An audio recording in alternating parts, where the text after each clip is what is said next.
We were looking forward to a weekend escape. No phones, no internet, just the peace of the mountains. The cabin was secluded, nestled between towering pines, far from roads and neighbors. Perfect. Or so we thought. From the moment we arrived, something felt off. The forest was unnervingly quiet, almost sterile. Birds didn't sing. The wind barely rustled the trees, and there was a faint, heavy scent of earth and something else, something alive. That night, as we gathered around the fireplace, I thought I heard a soft crunching of snow outside.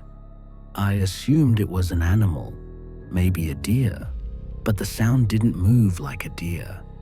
It was deliberate, slow, and rhythmic, circling the cabin in the darkness.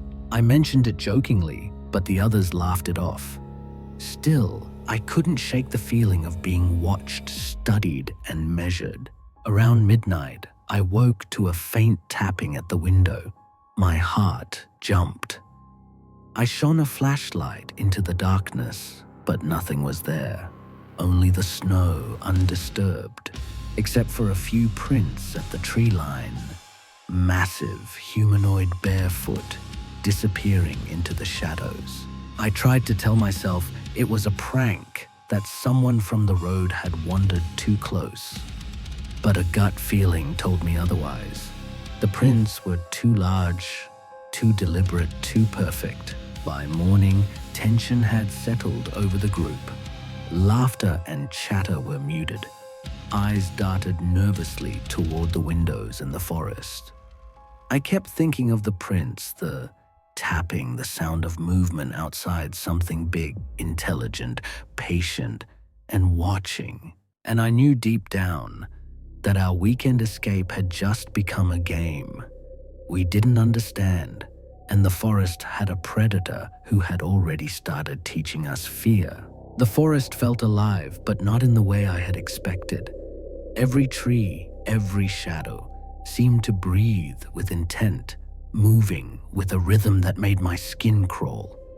The creature was out there, watching, learning, calculating.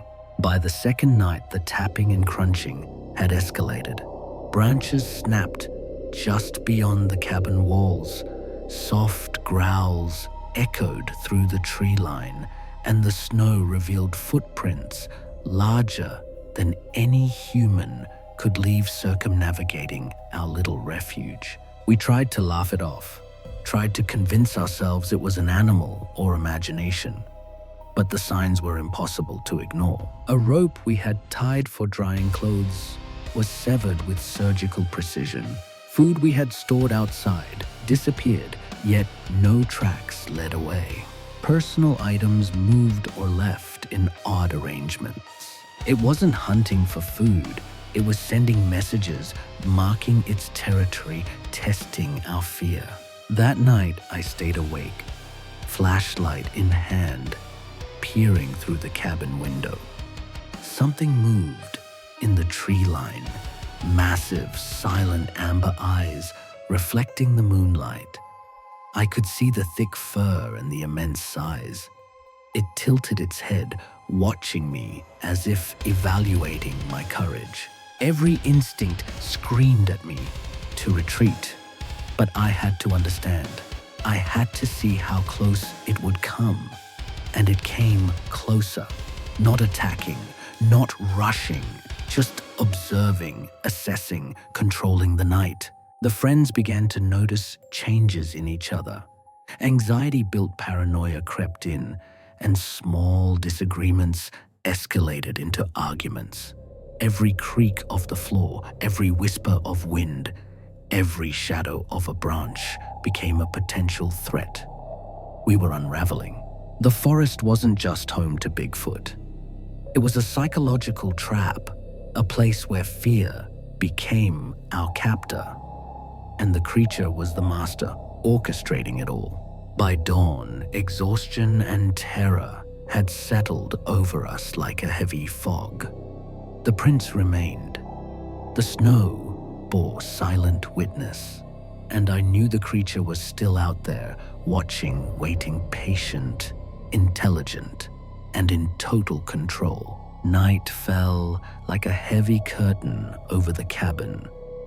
The forest outside had gone silent, or so it seemed. But I knew better. Every shadow, every shift in the wind hinted at something massive, intelligent, and patient, circling just beyond sight. By now, the group was on edge. Small disagreements had escalated into arguments, whispers into accusations. Fear was poisoning our minds faster than the cold could chill our bodies. Every creak, every snapping branch seemed magnified. Every shadow seemed alive. It started with subtle movements. A chair slightly shifted, a firewood stack disturbed, the scent of wet fur in the air. Then came the growls, low, deliberate, echoing through the trees surrounding the cabin. We tried to reassure each other. "It's just an animal," someone said. But the footprints told a different story. Enormous barefoot circling the cabin, stopping to study the windows, then continuing in perfect silence. Then it came closer. Amber eyes glinting in the darkness, massive arms brushing against the trees. Every step calculated, every pause deliberate. We could hear the thud of its massive feet on the snow, slow, patient, yet faster than anything human could manage. It didn't attack. Not yet. It was learning testing, forcing us to unravel psychologically. Each of us reacted differently. Some frozen in fear, some shouting into the darkness, some trembling silently. The creature thrived on this. Our fear was its prey. Hours passed like minutes. Sleep was impossible. Even the bravest of us couldn't ignore the presence in the shadows. I realized then that we weren't dealing with a mindless predator. This was an intelligent patient, calculating hunter, a creature that knew exactly how to push humans to the edge. By dawn, we were exhausted, terrified, and divided. Every glance toward the forest reminded us that it was still there, waiting, observing, and never rushing. The night had been a warning. A lesson in its world. Fear was the most effective weapon. The forest felt closer at night, almost as if it had shrunk around the cabin, pressing in, suffocating us. The creature had made its presence undeniable. Every snap of a twig, every rustle of leaves, reminded us that we were being watched, studied, and herded. We tried to fortify the cabin. Barricades on the windows, extra locks, even moving furniture to block doors. But nothing mattered. The creature didn't need to force its way in. Its power lay in fear itself, bending our minds, corroding our courage, and breaking our trust in each other. Footsteps circled the cabin like a predator pacing a trap. Each night, the prints grew closer. Personal items were rearranged, food vanished, and the snow carried evidence of its deliberate, intelligent manipulation. Arguments erupted among the friends. Minor mistakes became major conflicts. Fear turned to suspicion, and suspicion turned to paranoia. We were fracturing exactly how the creature wanted. I stayed up late, watching the perimeter. Amber eyes glinted from the shadows, massive form moving fluidly among the trees. It didn't attack. It didn't roar. It simply observed, calculating, waiting. Every glance toward the cabin, every subtle movement in the forest was a lesson, a demonstration of dominance. I realized the terrifying truth: it didn't need to strike physically to win. Our minds were already its territory, and fear was the leash it held firmly in its grasp. The night dragged on, stretching endlessly. Every sound seemed amplified, every shadow seemed alive. And somewhere beyond the tree line, the creature waited, patient, intelligent, and relentless. By morning, we were weary, broken, and utterly aware that the forest, the cabin, and everything within them were now under its control. Night fell like a shroud over the cabin. The forest pressed in closer than ever, shadows stretching unnaturally, twisting with intent. The creature was out there, watching, calculating, and waiting for the perfect moment. We were shattered, exhausted, terrified, and fractured by paranoia.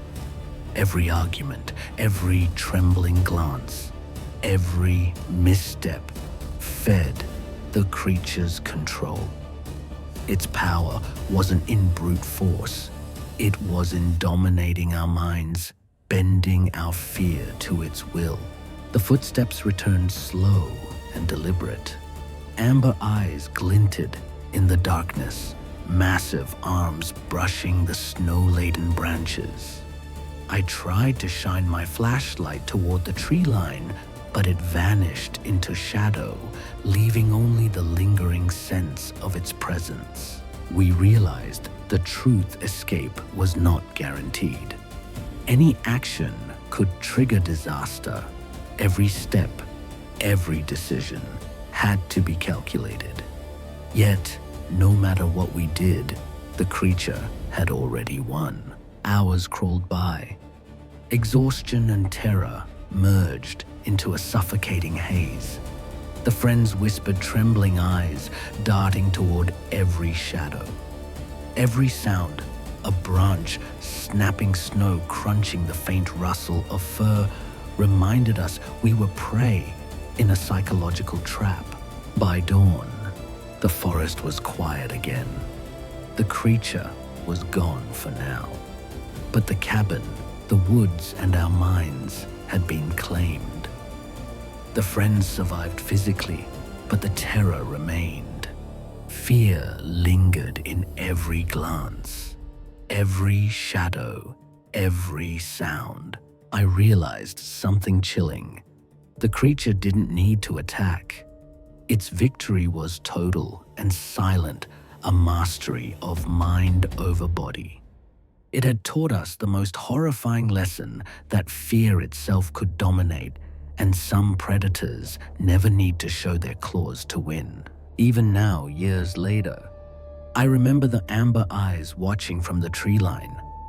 I survived the forest, the cabin, the night, but I know the creature is still out there, patient, intelligent, and always waiting. I was 26 when I signed the contract. Fresh out of a dead-end construction job, desperate for something better, I accepted an offer from Northwood Logging Co., a company known for cutting deep into untouched forests, far from any road or town. The pay was good, too good, and the conditions vague. They didn't ask many questions, and neither did I.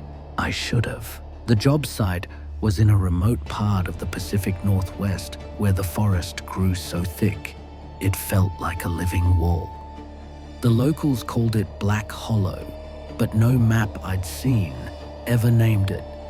The nearest town was 50 miles away. There were no paved roads, just a winding dirt path that vanished beneath towering pines and moss-draped branches. When our transport truck finally stopped, I stepped out into a silence that felt wrong. No birds, no insects, not even the wind. Just nothing. Creepy, isn't it? Said Hank, the foreman, lighting a cigarette beside me. His hands were scarred, his eyes hollow. You'll get used to it, or you won't. That was my first warning. There were 7 of us on the crew me. Hank, 2 older, saw operators, a heavy machine driver, and 2 rookies like myself. We spent the first day setting up the site, fuel tanks, tents, a crude mess hall. Hank warned us not to wander too far from camp. He didn't say why. On the second day we started cutting. The trees here were unlike anything I'd seen. Ancient, massive roots like twisted veins clawing out of the soil. They towered hundreds of feet above us, some easily older than civilization itself. Each time one fell, the forest seemed to shudder. By the end of the week, 2 men had already quit. They said they felt watched, that something was moving in the tree line at night. Hank laughed it off, but I'd seen it 2 shadows that didn't match the wind shapes, slipping between the trunks when no one was looking. One night while the others slept, I heard something behind my tent. Not footsteps. Not exactly. It was heavier, slower, as if something enormous was pacing just beyond the light of the lantern. My first thought was a bear, until I heard breathing. It was deep, guttural, and disturbingly human. I froze, clutching the small hunting knife I kept by my cot. Then, as suddenly as it began, the sound stopped. When I finally worked up the courage to unzip the tent, there was nothing there.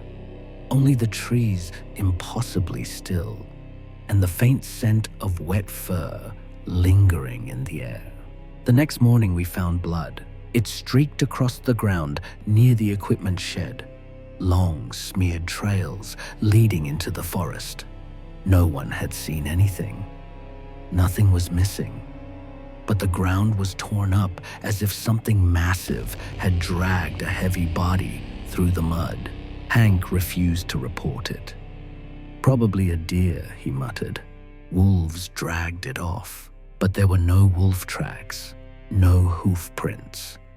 Just one set of prints, enormous barefoot, and too far apart to be human. From that day on, no one went to the tree line alone.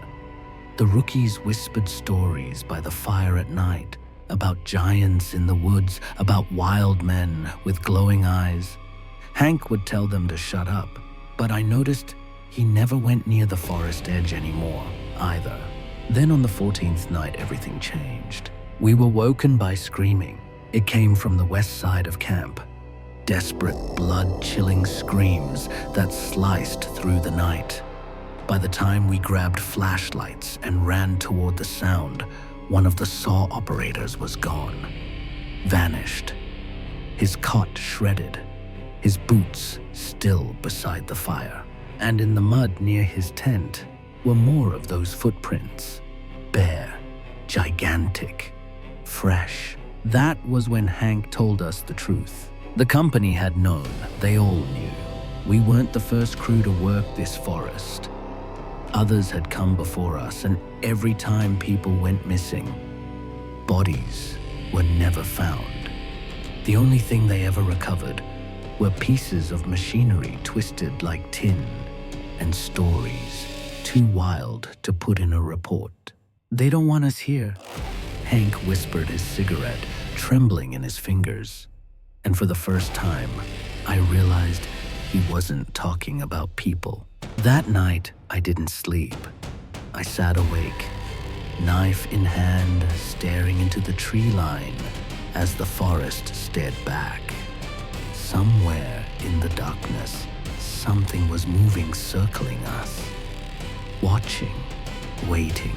And when I finally heard that slow, heavy breathing again, closer this time, just beyond the last light of the fire, I understood something with a clarity that froze my blood. We weren't logging their home. We were invading it, and they had decided to fight back. The morning after the screaming was the quietest I've ever experienced. No one spoke during breakfast. The coffee was bitter, the food barely touched. Every one of us kept glancing toward the tree line as if expecting something, or someone to emerge from the shadows. Hank didn't mention the missing man. No one did. The company's official logbook listed it as a voluntary departure. That was their way of saying, he's gone and we're not looking. But the way the cot had been torn apart, the blood soaked into the soil, we all knew no one had left. Still, we worked. Because what else could we do? The satellite phone had stopped working days ago. The only road was too far to walk without a vehicle. We were trapped, and the deeper we cut into the forest, the more it felt like the forest was closing in around us. By noon, the tension had reached a breaking point. "Something's out there," whispered Caleb, one of the rookies, while we loaded fuel into the chainsaws. He hadn't slept all night. His hands shook as he spoke. "I saw it last night. I swear I did." "Saw what?" I asked. He stared into the trees. It was standing behind the generator, just watching. 8 feet tall, maybe more. Eyes like fire.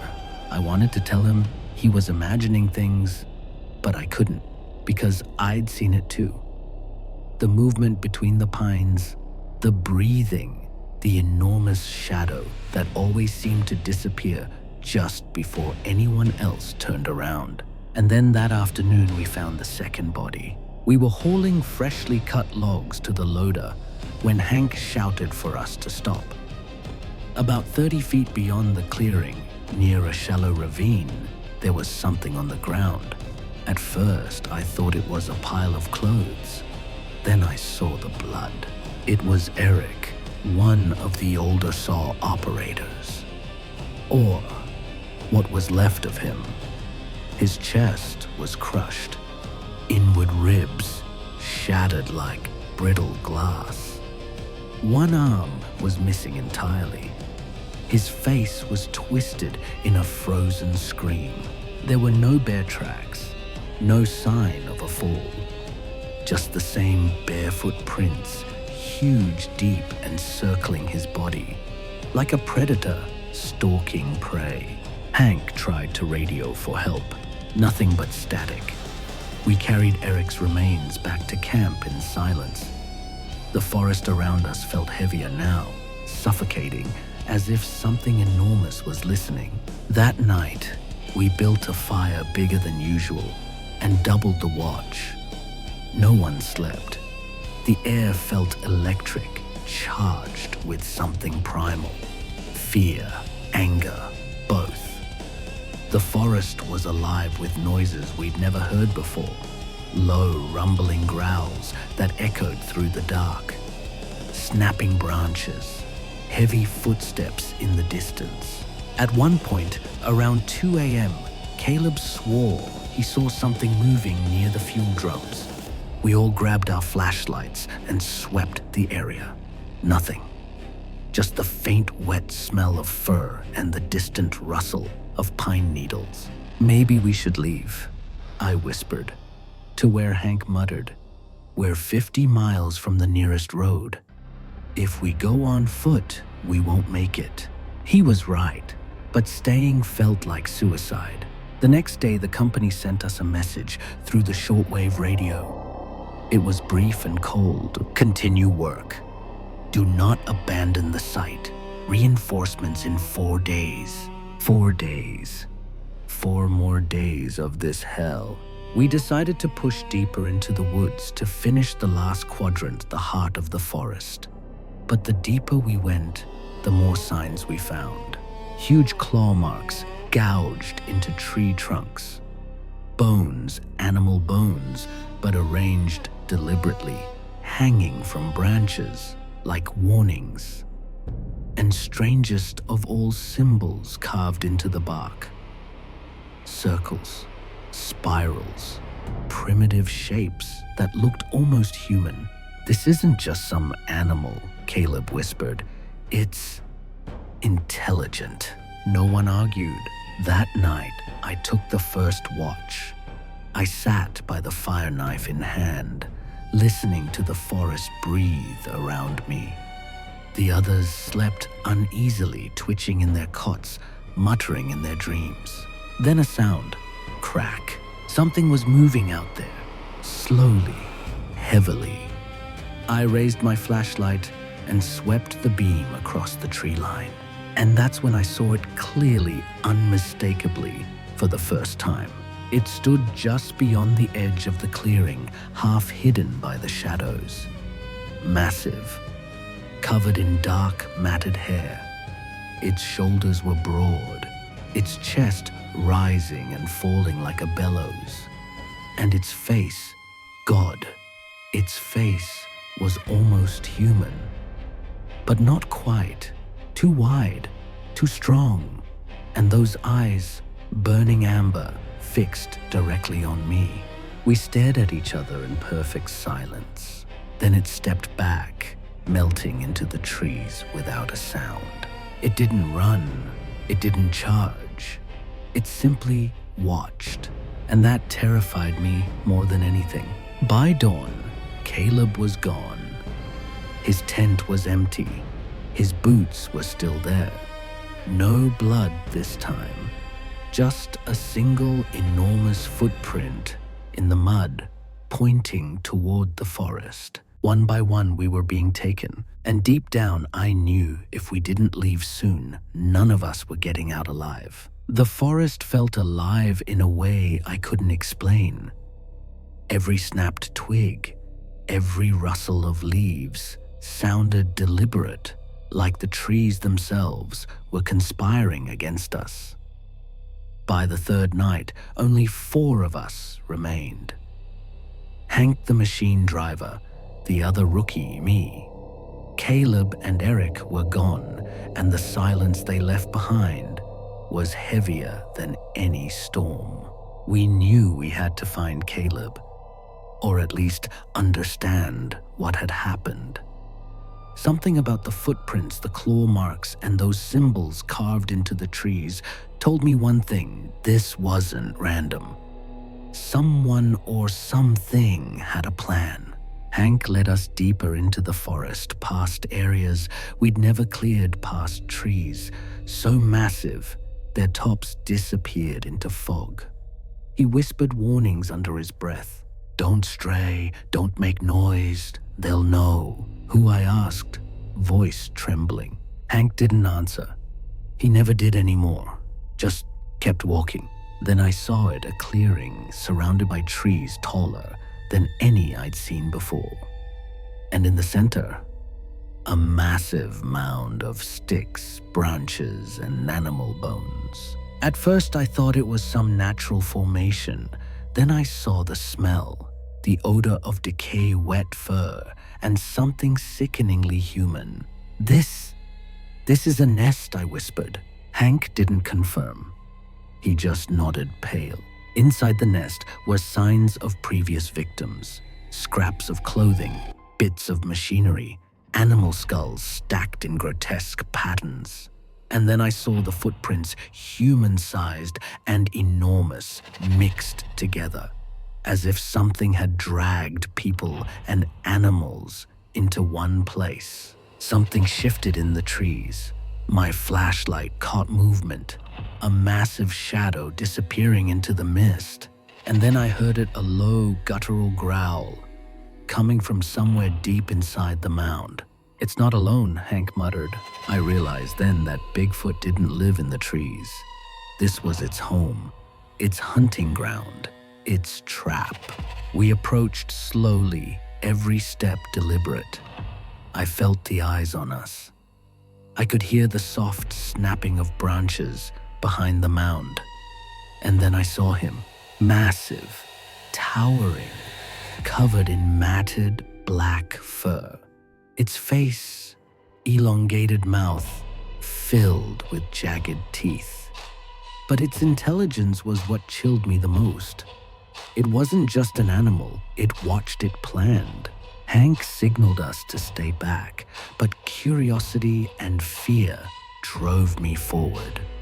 The closer we got, the more I noticed details, scraps of clothing that could have been Caleb's pieces of equipment from our sight. all arranged like some grotesque monument. Then, the thing stepped forward, breaking from the shadows. I froze. Its amber eyes burned into mine. And Caleb was there, kneeling on the ground, but he wasn't alive. No words can describe it. His eyes were vacant, his body eerily still. It was like the creature had taken something from him, something deeper than life.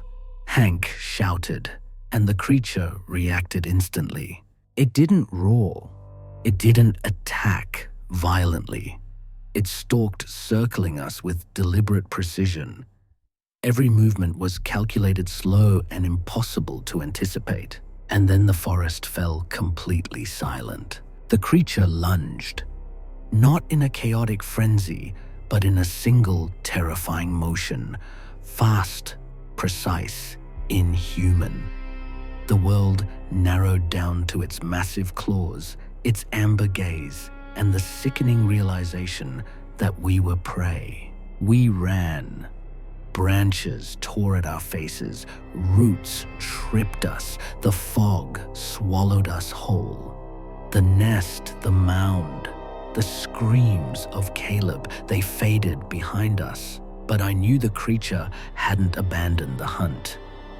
It was learning us, understanding us, playing with us. By dawn, we emerged at a part of the forest I didn't recognize. We were battered, bleeding, exhausted. But we were alive, for now. Hank looked at me, eyes hollow. It doesn't just hunt you, kid. It watches, learns, and it remembers. We're never safe. Not here, not anywhere. I didn't argue. I didn't want to think about it, because somewhere back in that forest, in that nest of death and whispers, the creature waited. Patient, calculating, hungry. And I knew deep in my bones that the next time it chose to hunt someone, wouldn't make it out alive. The forest had changed. Not literally, the trees were still massive. The fog still hung low over the ground. But the way it moved around us felt alive. Every shadow was sharper, every sound more deliberate. Even the wind seemed to whisper warnings. After seeing the nest, after seeing what it did to Caleb, nothing would ever feel safe again. We were down to 3. Hank the machine driver and me. We tried to stick together, moving cautiously through the dense forest. But with each step, it was clear that the creature knew us better than we knew ourselves. Branches snapped behind us. Leaves rustled unnaturally. Footprints appeared enormous, barefoot, circling us, sometimes vanishing and reappearing closer than they should have been. It wasn't hunting blindly. It was strategic. By midday, the tension was unbearable. Every small sound set our nerves on fire. Every misstep felt catastrophic. The air itself seemed heavy, as though the forest was pressing down on us, narrowing our paths, funneling us into a trap. Hank motioned us to hide in a shallow hollow behind a fallen tree. "It knows we're out here," he whispered. "It's circling, waiting, learning." I barely breathed. My heart pounded in my ears as I watched shadows move between the trees, sometimes slow, sometimes blurring across my vision, too fast to track. And then I heard it, a guttural, deliberate growl echoing through the fog. Close, too close. We tried to run. Branches tore at our clothes. Roots snagged our boots. Every time we thought we had distance, the creature reappeared, sometimes ahead of us, sometimes behind. Always watching, always learning. Its amber eyes caught the faint light of the overcast sky, glowing like lanterns in the mist. At one point, the machine driver tripped. His scream cut through the forest like a blade. I turned to help, but Hank grabbed my arm, shaking his head. Move, don't stop. When I glanced back, I saw it. The creature crouched over the fallen man. Its long, muscular arms wrapped around him with terrifying precision. Not a bite, not a tear, just control. It lifted him effortlessly, his screams muffled by the creature's massive hand, and disappeared into the fog. I vomited. We kept moving, step after agonizing step. My lungs burned. My legs ached. Every sound, a cracking branch, a snapping twig, the distant howl of some unknown animal felt like a death sentence. By nightfall, we stumbled into an abandoned logging shed. Hank barricaded the doors and windows with fallen beams and equipment. We huddled inside, shivering, listening to the forest around us. The growls didn't stop. They circled the shed. Scratches echoed against the walls, slow, deliberate, mocking. And then, silence. For hours, nothing. And then from outside came a whisper. You can't hide. The voice wasn't human. Not fully. Low, guttural, almost impossible to imitate, but perfectly clear.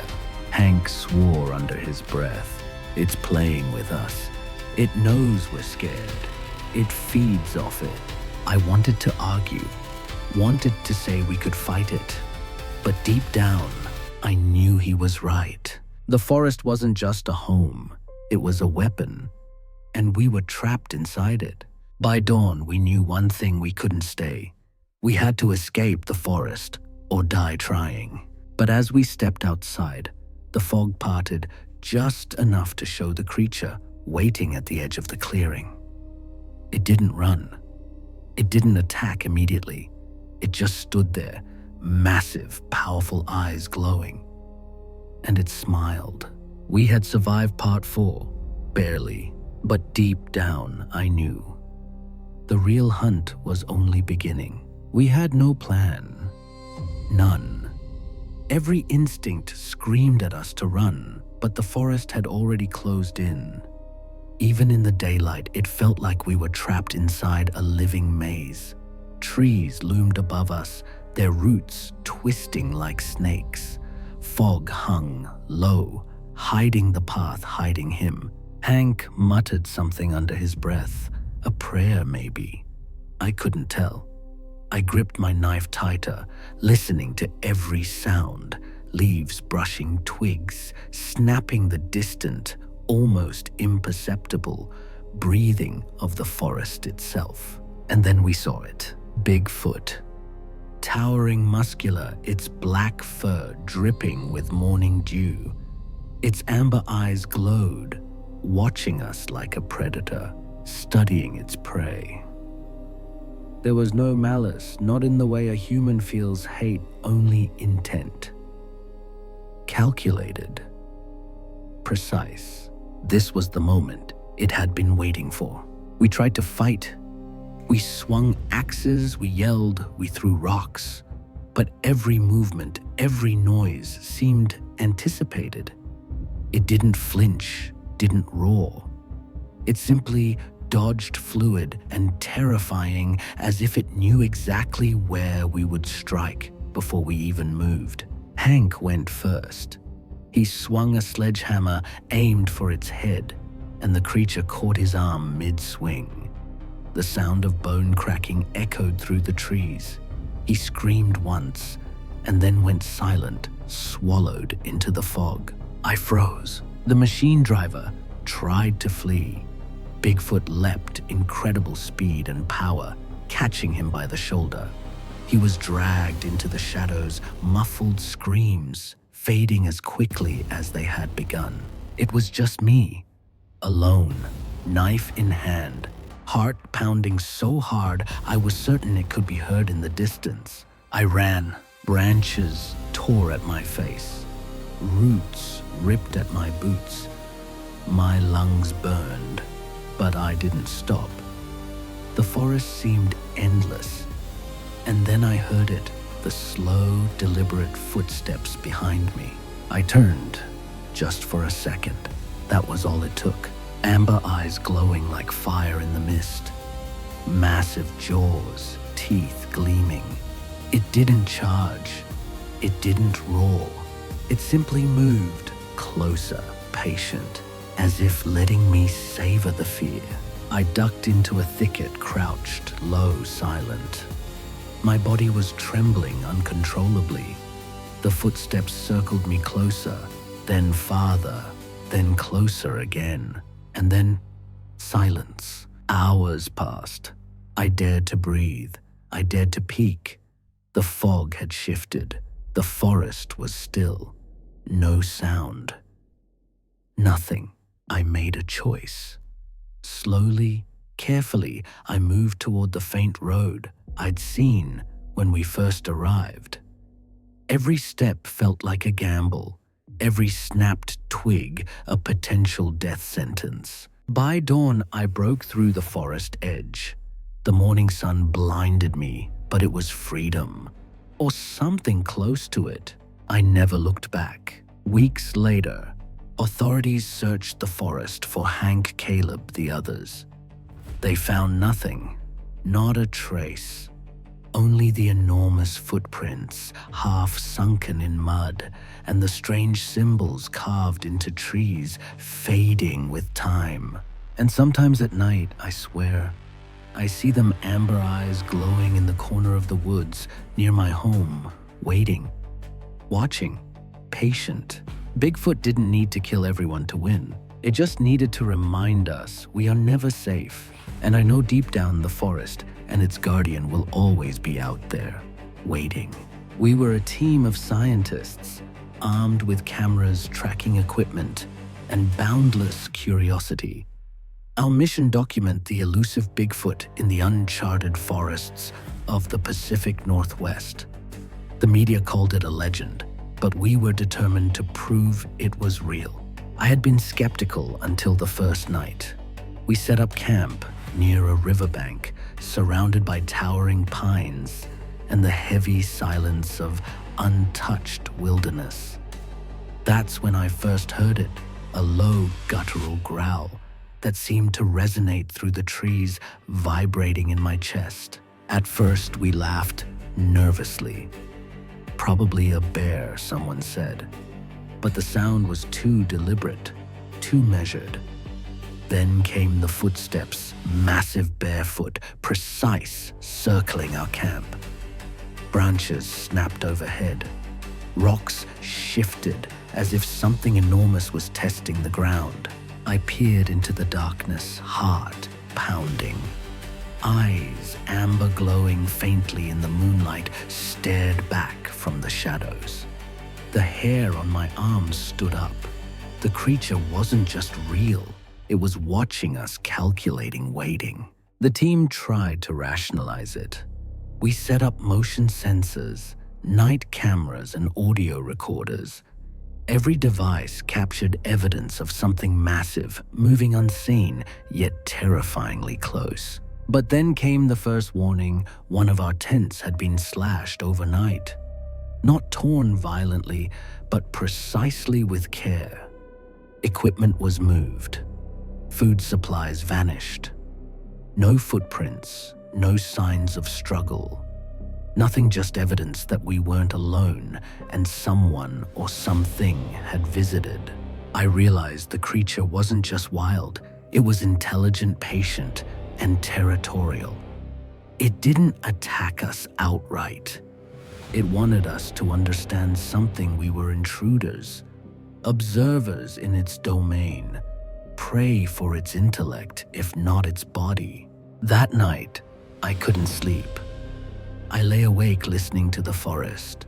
Low growls echoed from every direction. Shadows shifted between the trees. Amber eyes glinted in the darkness, unblinking, judging, calculating. By dawn, I knew the truth.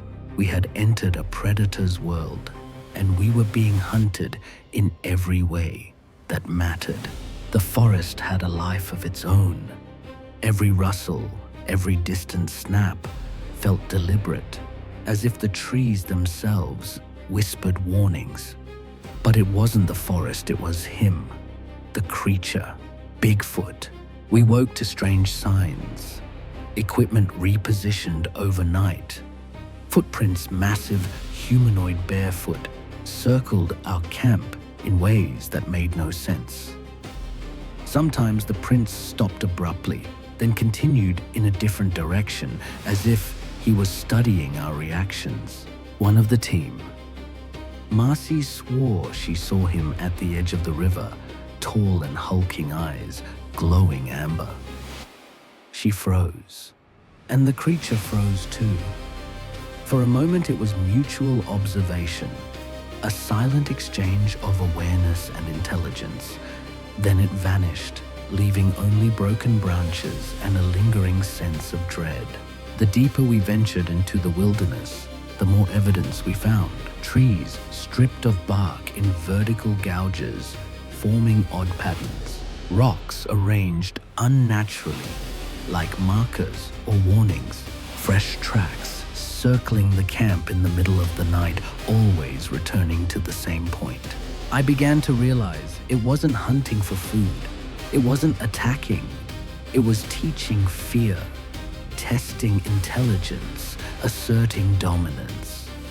Every step we took, every sound we made was being observed, catalog judged. One night, I stayed awake to watch the camp perimeter. The others slept exhausted and unaware. I saw movement at the tree line, low, deliberate steps. Amber eyes glinted in the moonlight. The creature moved with astonishing stealth, silent yet imposing, every movement purposeful and intelligent.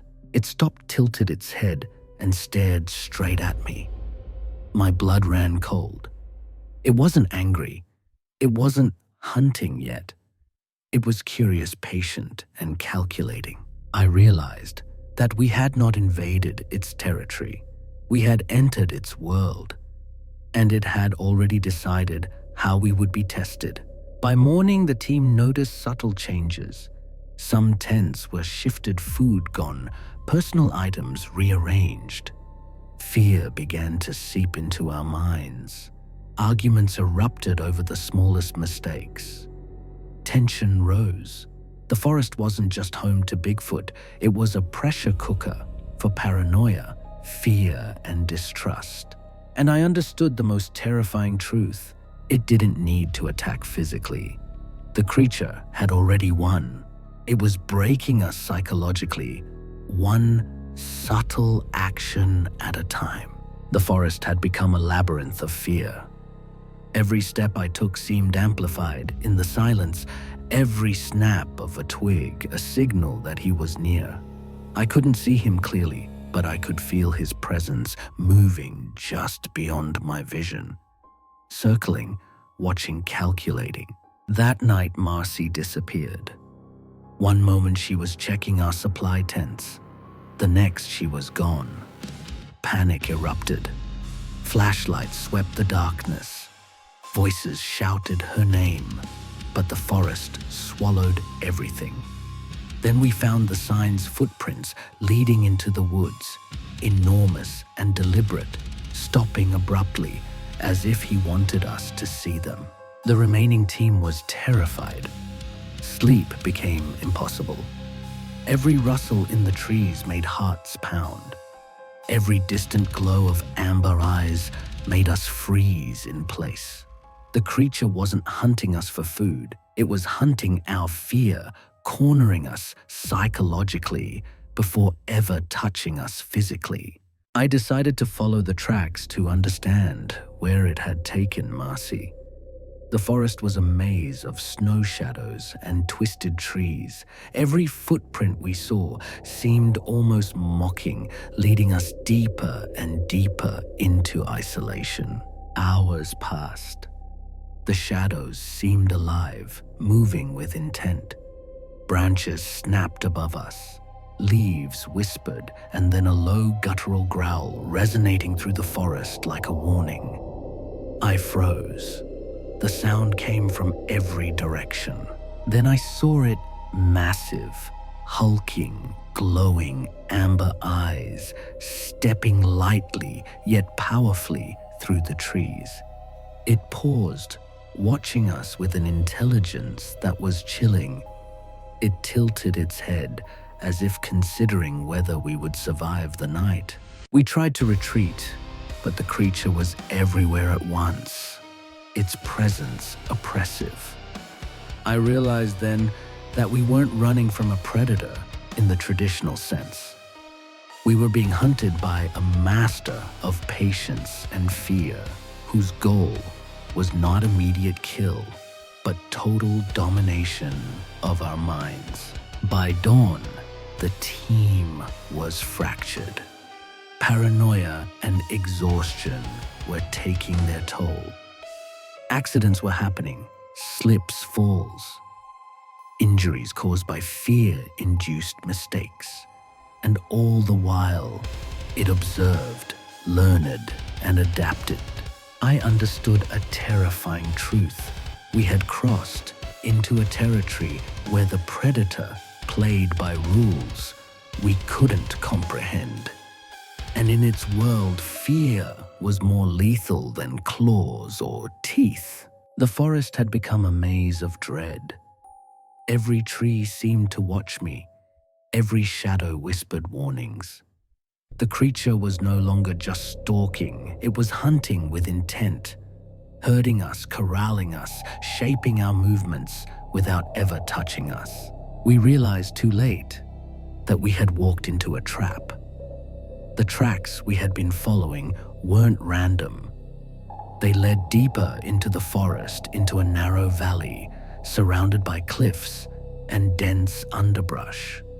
Every exit was blocked by nature itself, or so we thought. I could feel the creature positioning itself, using the terrain to control us, forcing fear into every step. We split up, trying to cover more ground to find Marcy, but it didn't matter. Each path we took seemed to converge back toward the same point, guided by some unseen intelligence. Shadows moved in the periphery, fleeting, yet massive. Every rustle of leaves made us jump. Every distant growl made my stomach knot. It wasn't attacking physically yet. Its power lay in anticipation, in the psychological pressure it exerted. We were trapped not by chains, but by the forest itself and the presence of a predator who understood our minds. Then I saw it clearly. Amber eyes glowing massive silhouette standing atop a fallen tree. Muscles coiled, intelligent, and patient. It didn't roar. It didn't charge. It simply observed, and that was enough. I realized the truth. This wasn't just about survival. This was a test of wit, fear, and endurance. The creature didn't need to kill immediately. The trap was working perfectly. The fear had immobilized us, splitting the team's focus, heightening mistakes and sowing panic. One by one, accidents began to happen. A misstep down a slope, a fall into hidden underbrush, minor injuries that made the forest even more hostile. Every time someone screamed, it echoed through the valley, and I swear I saw the creature tilt its head almost approvingly. By nightfall, the remaining team huddled together, exhausted, terrified, bleeding, and broken in spirit. The forest had become its domain, and we were the prey. I knew the final test was coming. The creature wasn't finished. It would corner us completely, forcing a confrontation we couldn't win, not through strength, but through fear and intellect. Night had fallen, and the forest seemed to close in around us. The valley, once a simple clearing, had become a cage of shadows. Every tree and boulder, a reminder that we were being hunted. I could feel the creature's presence everywhere, watching, calculating, waiting. The team was shattered. Injuries, exhaustion, and fear had reduced us to trembling shadows of ourselves. Marcy was gone, and the rest of us barely spoke, communicating only in whispers. Every sound, every movement seemed magnified tenfold. The creature didn't need to strike physically. Its intelligence and patience were its deadliest weapons. I ventured a few steps forward, flashlight trembling in my hands. Then I saw it, massive, hulking amber eyes, glowing through the darkness. It didn't move toward me. It didn't roar. It simply stood there, observing, testing, letting the fear sink deeper. And then I realized it was offering a choice. Not life or death, not attack or retreat. A choice to submit or be broken entirely. I backed away slowly, guiding the remaining team with me. Every step had to be calculated. The snow crunched under my boots, masking our movements just enough. The creature followed, silent, relentless, unhurried. Its presence was oppressive, a force of nature, more than an animal. Hours passed like minutes. By dawn, we reached the edge of the forest, battered and broken, but alive. The creature remained in the shadows, watching as we stumbled into daylight. No roar, no chase, just eyes amber and intelligent, a reminder of its dominion. We had survived, but it had won. Not through violence, but through fear, control, and psychological mastery. We were alive, yes, but forever marked by the knowledge of what lurked in the wilderness. Every night, every shadow, every rustle of wind reminded me that the predator was still out there, patient, intelligent, and waiting. The forest had claimed victory silently. The creature had taught us the most horrifying lesson, that fear itself could be a weapon and the mind its most vulnerable prey.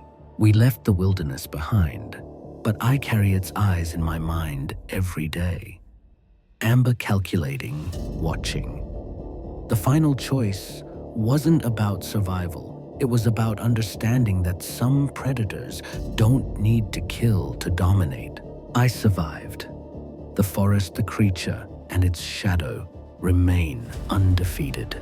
I have never told anyone this story before, not because I didn't want to, but because every time I try, my voice shakes and the memories claw their way back into my mind, dragging with them the cold, the fear, and the sound that still haunts my dreams.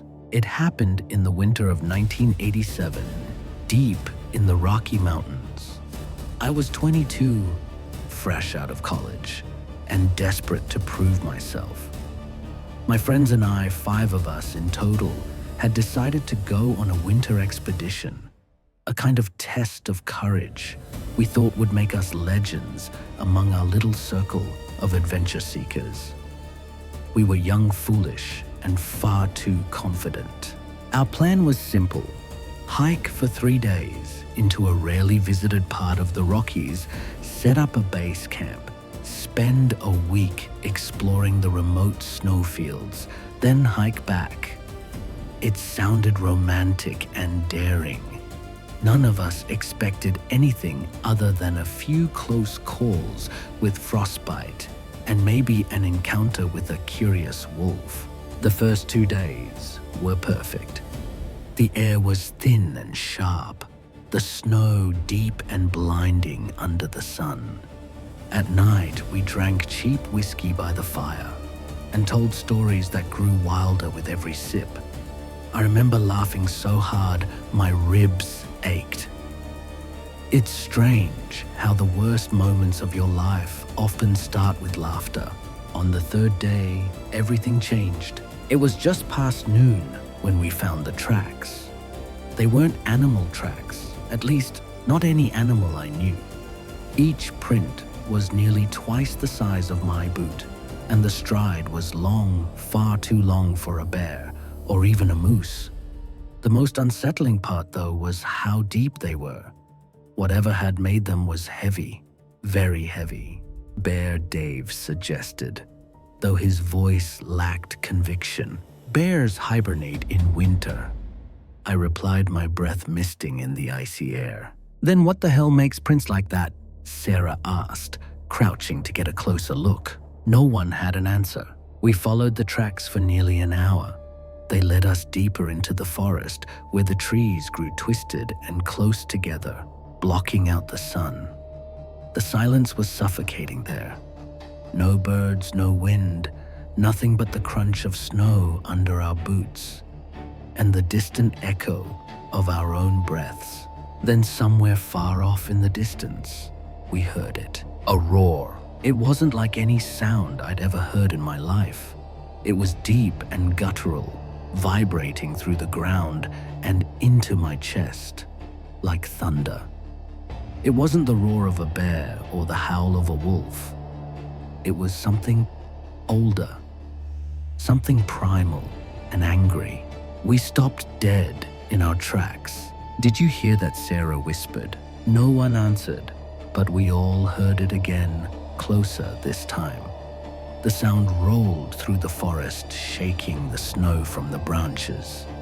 My heart slammed against my ribs. Instinct screamed at me to turn back, to run. But curiosity, stupid, dangerous curiosity, kept us moving forward. About 20 minutes later, the tracks led us into a small clearing. The snow here was churned up as if something massive had been pacing back and forth. In the center was a carcass, a deer, or what was left of one.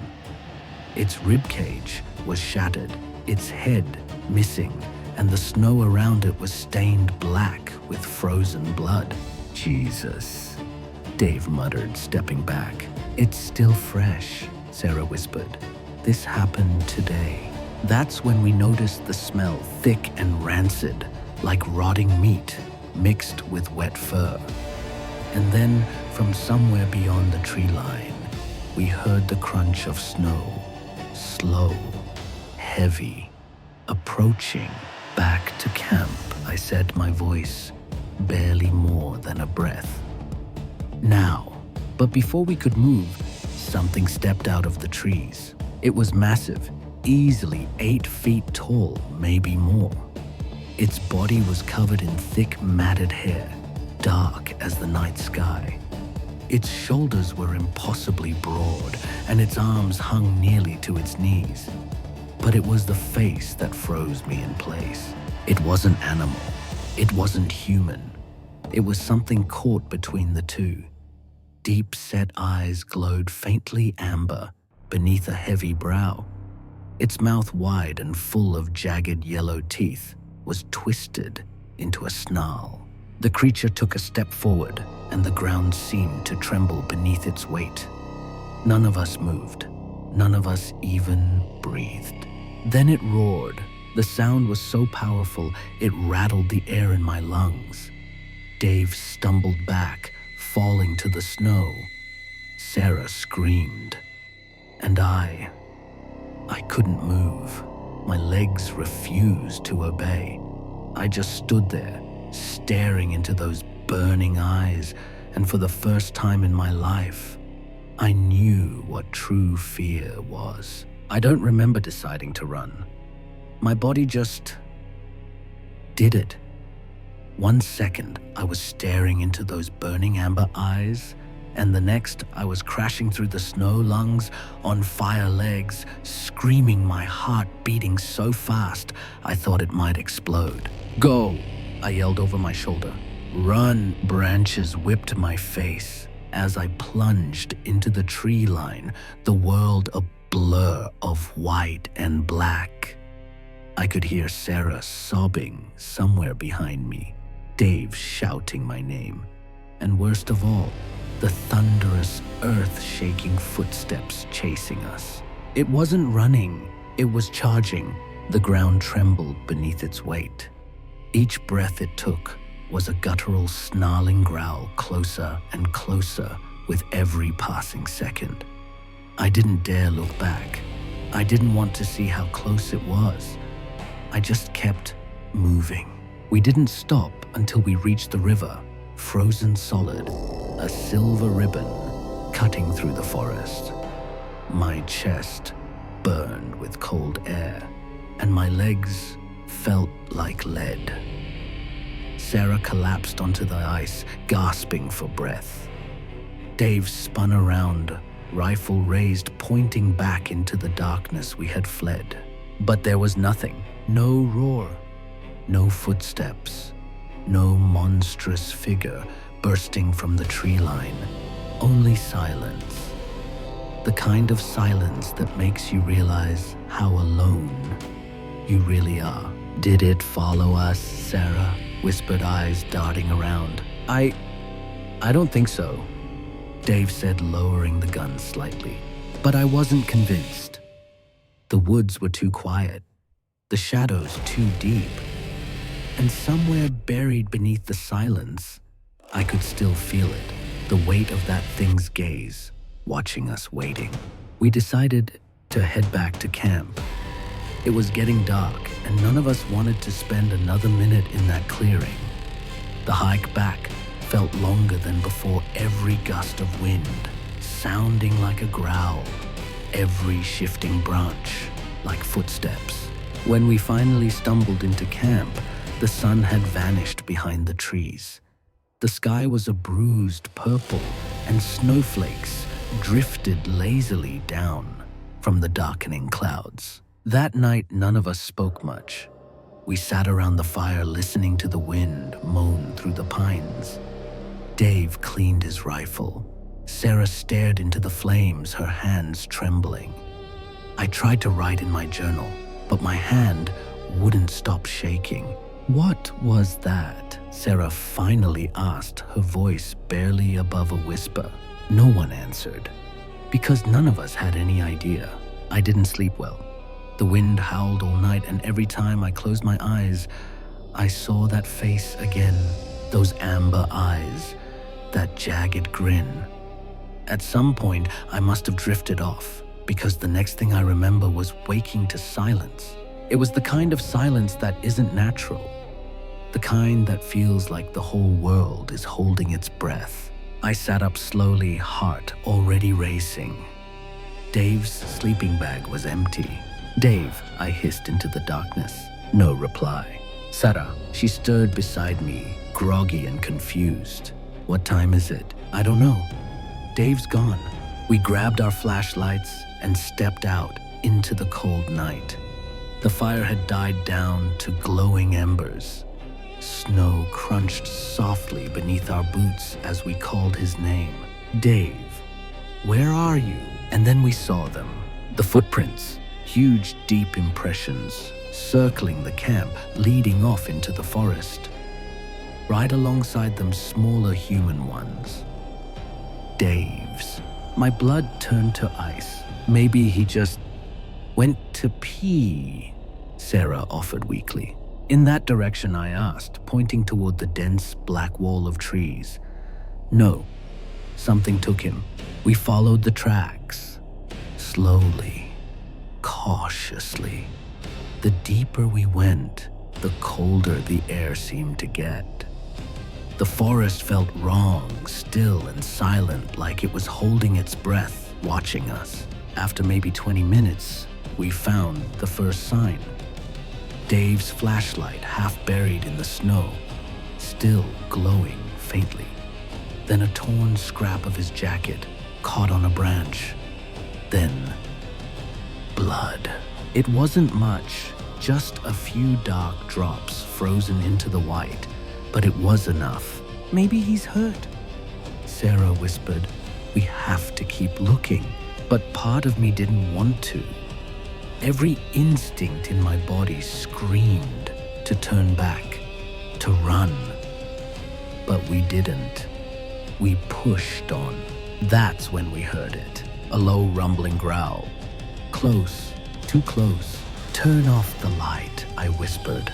Sarah clicked hers off, and darkness swallowed us. The growl came again, deeper this time. Something was breathing out there, something big. My heart hammered in my chest.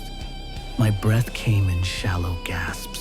Then from somewhere to our left, snow crunched under heavy feet. "Back to camp," I hissed. "Now." We turned to leave, but froze. Standing not 10 feet away, partially hidden by the trees, was a massive silhouette. Two burning amber eyes blinked slowly in the darkness. I could see the steam of its breath rising in the cold air.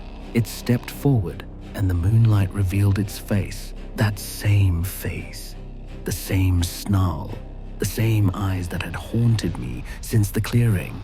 And hanging from its massive fur-covered hand was Dave's torn jacket. Sarah screamed. I grabbed her hand and ran. Branches slashed at my face as we tore through the woods, not daring to look back. The growls followed us, deep and guttural, growing closer and closer. We burst into camp lungs, burning hearts pounding. The fire had gone out completely, and the shadows seemed to press in from all sides. "What do we do?" Sarah gasped. "Leave," I said. "Now, we have to leave." But leaving wasn't that simple. It was the middle of the night. The trail back was long and dangerous, and worst of all, we had no idea where that thing was. We spent the rest of the night huddled in the dark, clutching our knives and rifles, jumping at every sound. Snow fell steadily, erasing the tracks, burying the evidence, but I could feel it out there, somewhere in the dark. Watching, waiting. When dawn finally came, Dave was still gone. His sleeping bag lay empty, his gear untouched. It was as if he had never been there at all.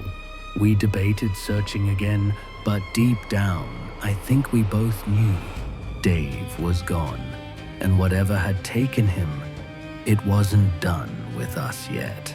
We left at first light. There was no ceremony, no discussion, no plan beyond get out. We packed what little we had left, Dave's empty sleeping bag, where it lay, and started down the trail that would take us back to the highway. Neither of us spoke. What was there to say? Every now and then, Sarah would glance back over her shoulder, as if expecting to see him walking toward us. I didn't have the heart to tell her the truth, that Dave wasn't walking anywhere ever again. The forest felt different that morning. Colder, quieter. It was like the trees themselves were holding their breath, watching us leave. I couldn't shake the feeling that we were being followed, though every time I turned around, there was nothing but endless snow and shadow. It wasn't until we were nearly 5 miles from camp that the first sign appeared. A footprint, massive, deep, fresh. It was right in the middle of the trail ahead of us, pointed toward us. My stomach dropped. "It's been here." Sarah stared at the print, her face pale. "It's following us." "No," I said, though even I didn't believe my own words. "It's just moving through the area." But when we found another print 100 yards further, and another, I stopped pretending. It wasn't coincidence. It was stalking us. We started moving faster, half walking, half running. The trail sloped downhill, winding between ancient pines, whose skeletal branches blocked out most of the daylight.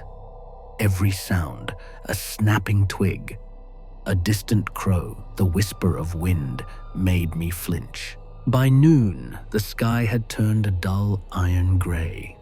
A storm was coming. Heavy clouds swallowed the light, and snow began to fall again, thick and fast. We would lose the trail soon, and that's when the whispering started. At first, I thought it was the wind, just the storm howling through the trees. But then I realized the sound was too distinct, too deliberate. It was a voice, a man's voice. "Sarah," I froze. The blood drained from my face. It was Dave's voice. "Sarah, help me." She spun around, eyes wide. "Did you hear that?" "Don't," I hissed. "It's not him." "But it is. He's alive," she shouted, already stumbling off the trail toward the sound. I grabbed her wrist. "No, that's not Dave. It's luring you." She yanked free. "I have to find him." And just like that, she disappeared into the trees. "Sarah," I shouted, plunging after her. "Stop, come back." The forest swallowed my voice. Snow blinded me, branches clawed at my face, but I kept running, heart slamming against my ribs. "Sarah." Then ahead, I saw movement. A flash of blue, her jacket. I stumbled toward it, bursting into a small clearing, and that's when I saw her. She was standing perfectly still, her back to me. "Sarah," I panted, stepping closer. Something was wrong.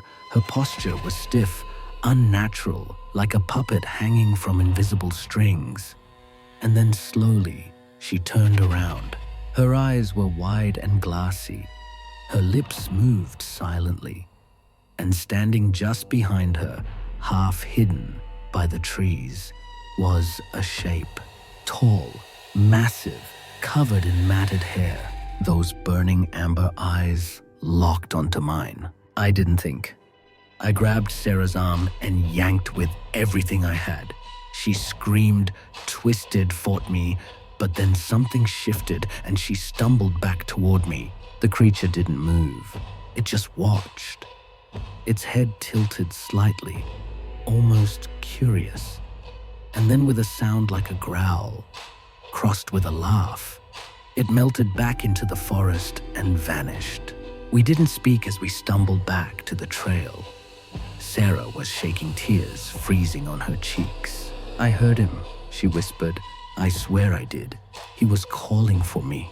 I know I said pulling her along, but Dave's gone. That wasn't him.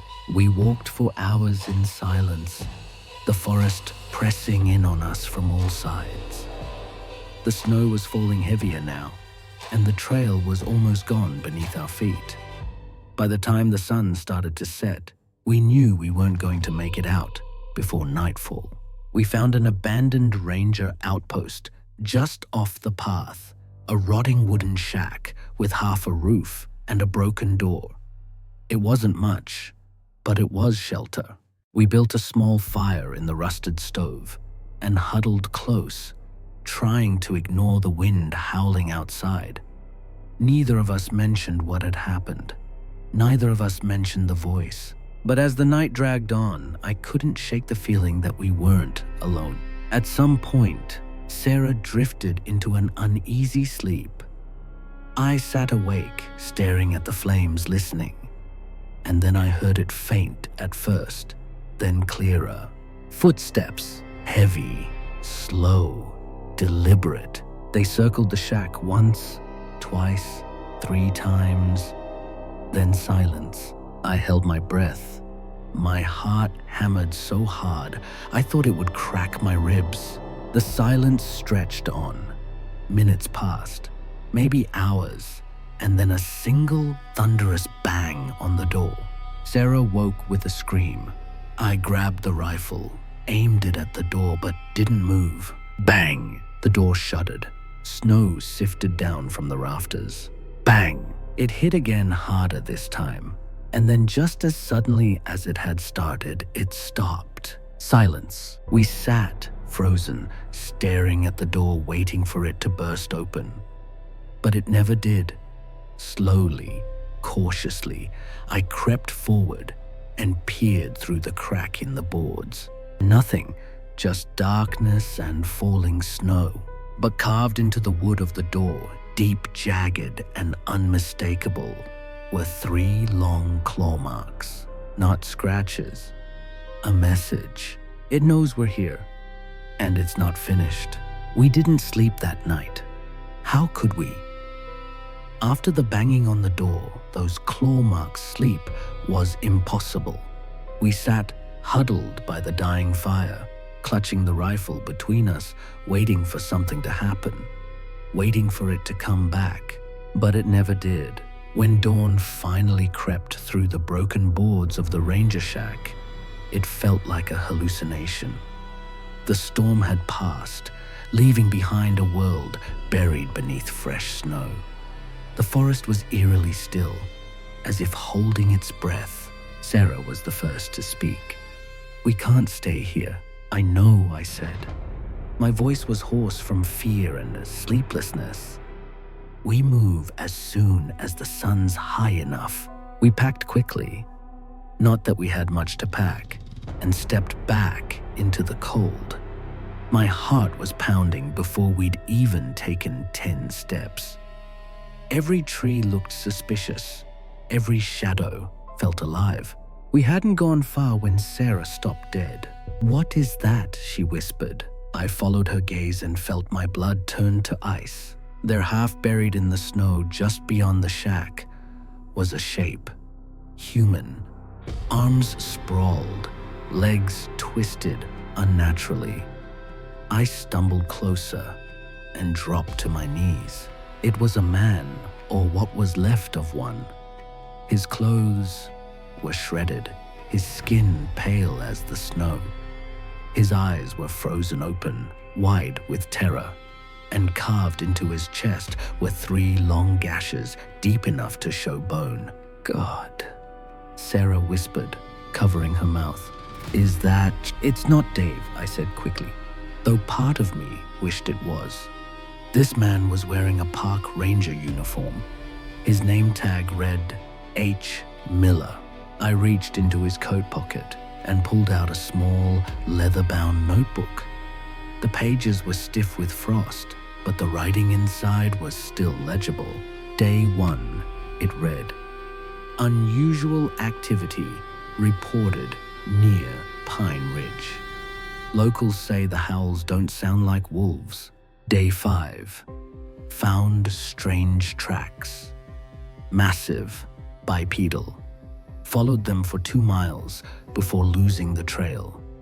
I'm not alone out here." Day 8, "Heard it last night. It was close. Closer than before.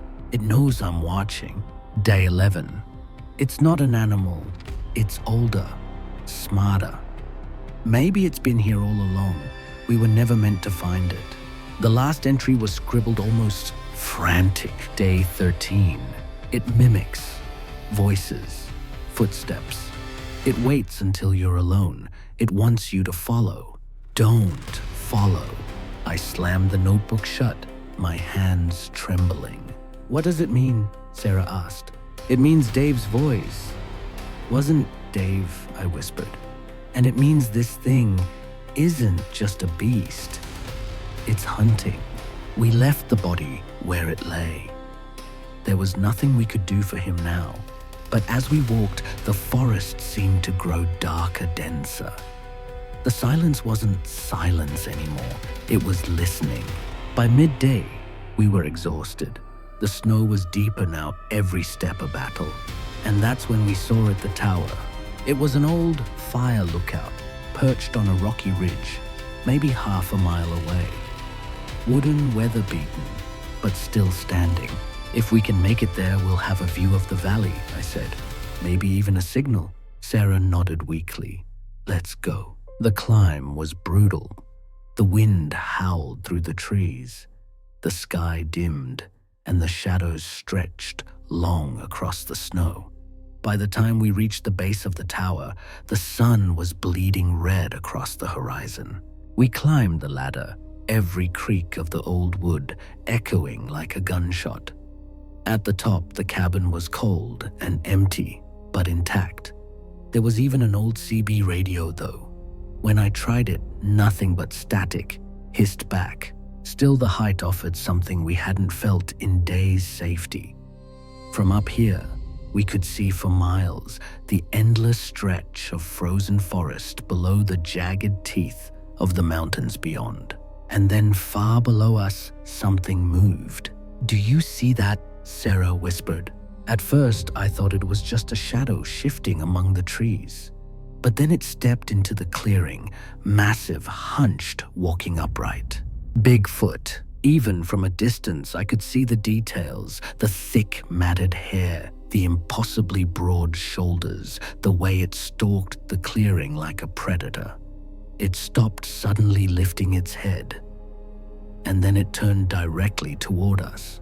It knew. "It sees us," I breathed. Sarah backed away from the window. "What do we do? What do we do?" "We stay quiet, stay hidden." But staying hidden was pointless. Over the next hour, we watched as it circled the base of the tower, never leaving the tree line, always just out of sight. Once it stepped into the open and let out a sound, a guttural, bone-shaking roar that rattled the glass, and then silence. The forest swallowed it again. Night fell. The cold deepened. We took turns watching the windows, jumping at every sound. Somewhere out there it was waiting. I could feel it. Around midnight, I must have dozed off. I woke to Sarah shaking me, eyes wide with terror. "Do you hear that?" she whispered. At first, I didn't. And then I did. Thud, thud, thud. The tower was shaking. Something was climbing. "Get the rifle," I hissed. We scrambled to the corner as the thudding grew louder, closer. The wood creaked and groaned. My breath came in sharp, ragged gasps. Thud, thud, and then silence. We waited. A minute, two. The wind howled outside, rattling the windows. And then, bang! The trap door at the floor buckled under a massive blow.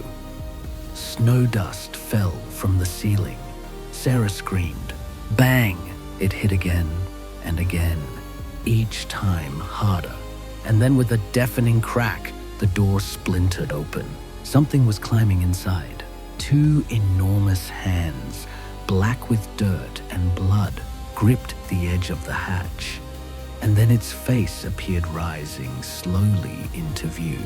Amber eyes, snarling teeth, a nightmare made flesh. It was inside. Time slowed. It was no longer seconds passing, but heartbeats. Each one louder, heavier, as the creature pulled itself higher through the shattered trapdoor. I stumbled backward, dragging Sarah with me. My hands were slick with sweat despite the cold. The rifle trembled in my grip. "Shoot it," she screamed. I pulled the trigger. The shot exploded through the small cabin, the recoil slamming into my shoulder. The bullet tore through the air and hit the creature square in the chest, but it barely flinched. It let out a low, guttural growl that made my bones vibrate. I fired again, and again. The third shot hit its shoulder. The fourth grazed its face. Blood sprayed against the wooden floor, dark, thick, almost tar-like. But it only made the thing angrier. With a roar that shook the tower, it lunged fully inside. The floorboards groaned beneath its weight as it rose to its full terrifying height. Its head brushed the ceiling. Its breath was hot and foul, steaming in the frigid air. "Run," I shouted. We bolted for the opposite side of the cabin, but it moved faster, impossibly fast for something so massive. Its arms swung out, crashing into a table and sending splinters flying. I felt the air shift as its claws sliced past my head, missing by inches. Sarah reached the corner and grabbed the emergency flare gun mounted to the wall. She turned hands, shaking, and fired. The flare hit the creature's chest and erupted into a burst of fire. It howled a deep, ear-splitting sound that made the whole tower shudder. Stumbling backward, it smashed into the wall, leaving a crater of splintered wood. Out the window, I yelled. We kicked the glass out of the narrow window frame and climbed onto the ledge. The wind howled around us, the cold biting through our clothes. Below was a 30-foot drop into snow and darkness. "I'll go first," I said. Before I could jump, the creature roared again and charged. The tower shook. Sarah screamed as the floor split beneath its weight. It was destroying the entire structure, tearing through beams and supports like they were twigs. "Go!" I shouted. I leapt. The world spun. Snow and air rushed past me, and then crash, I hit the ground. Hard, pain ripping through my leg. I screamed, but forced myself to move, rolling onto my stomach. Sarah, she jumped a second later, landing beside me with a cry of pain.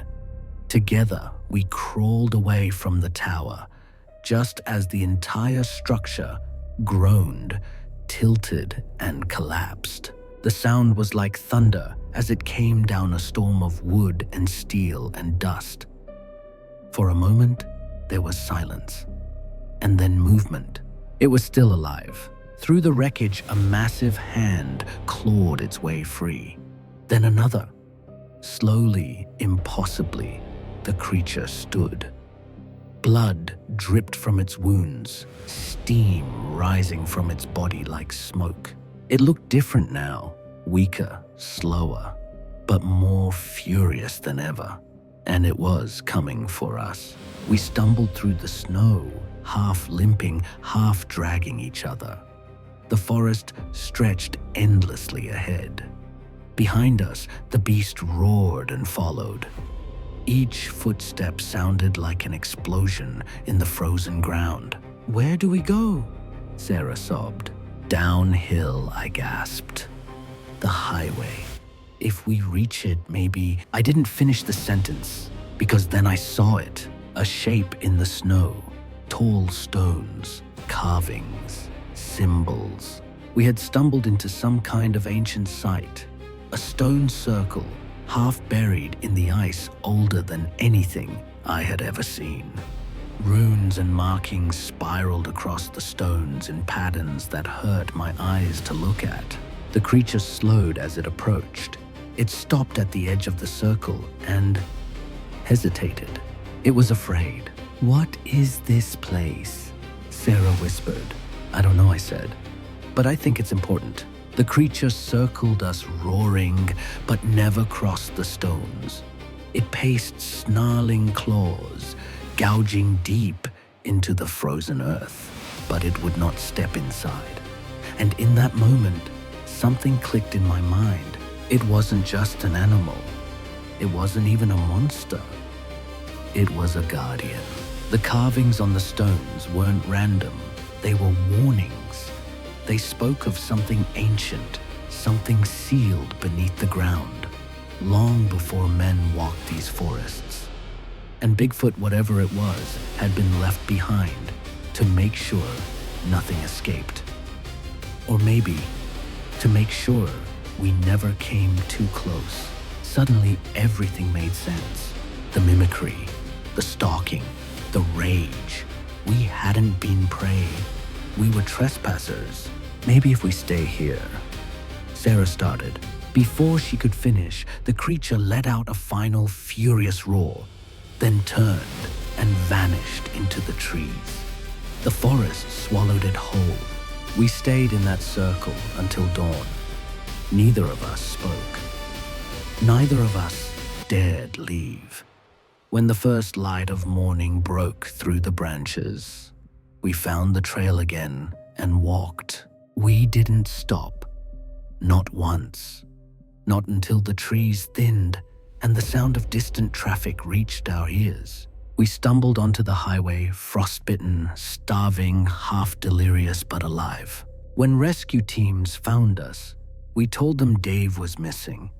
We told them we'd been attacked by an animal, a bear maybe.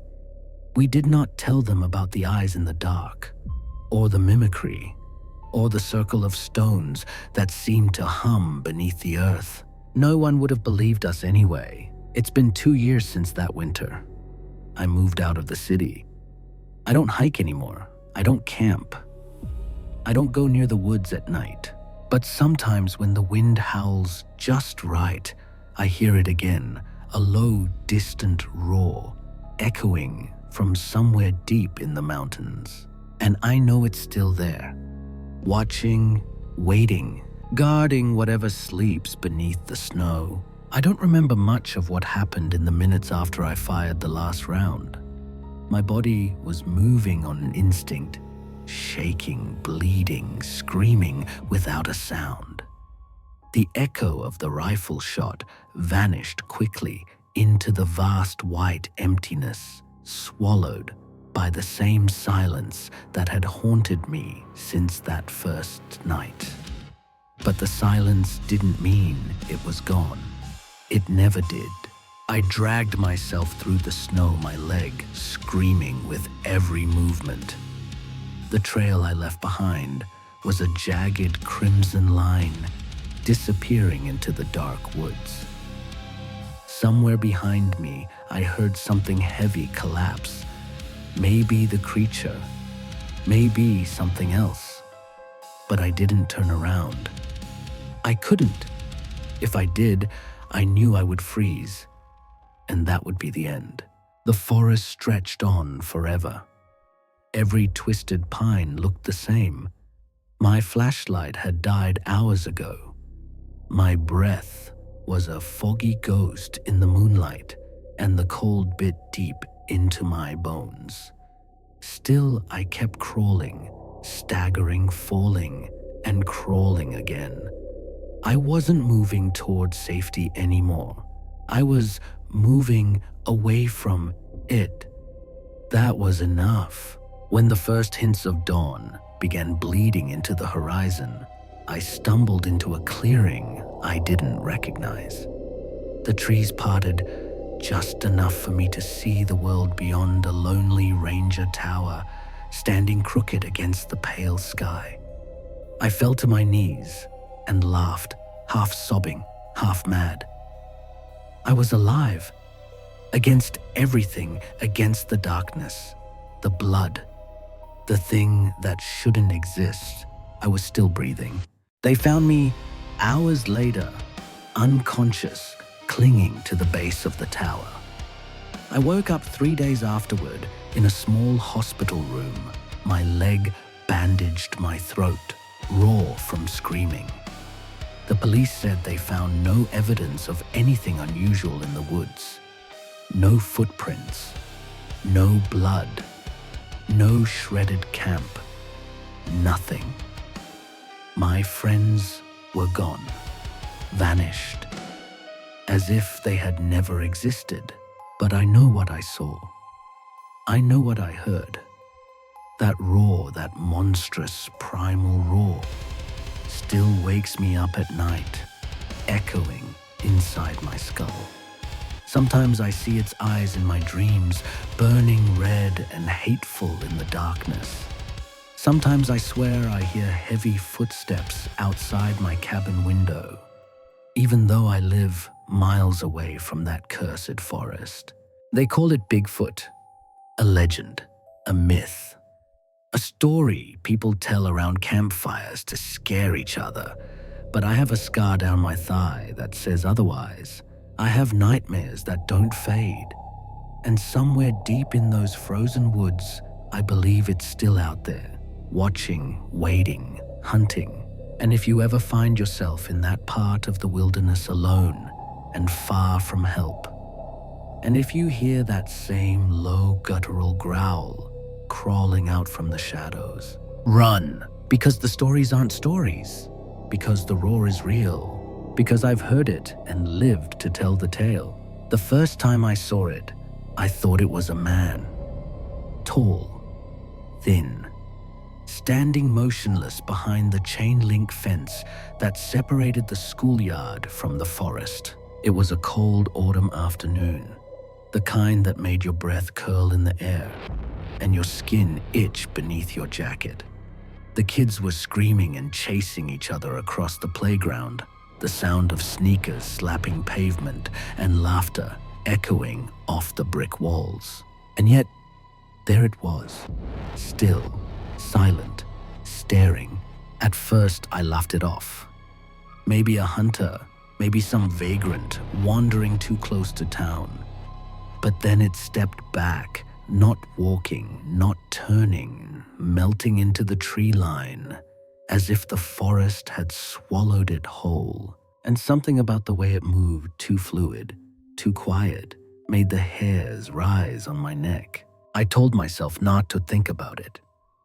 But I did think about it every night, in fact. I started walking my son Eli to school every morning instead of letting him take the bus. I stopped letting him stay after class for soccer. And every time I passed that fence, I couldn't stop my eyes from drifting toward the trees, looking for it, waiting for it. Weeks passed. Nothing. I started to feel stupid for being afraid. Then the dog disappeared. The Millers lived 3 houses down, and their golden retriever Daisy was the neighborhood's unofficial mascot. She'd roam the cul-de-sac every evening, tail wagging, tongue lolling always, back by nightfall.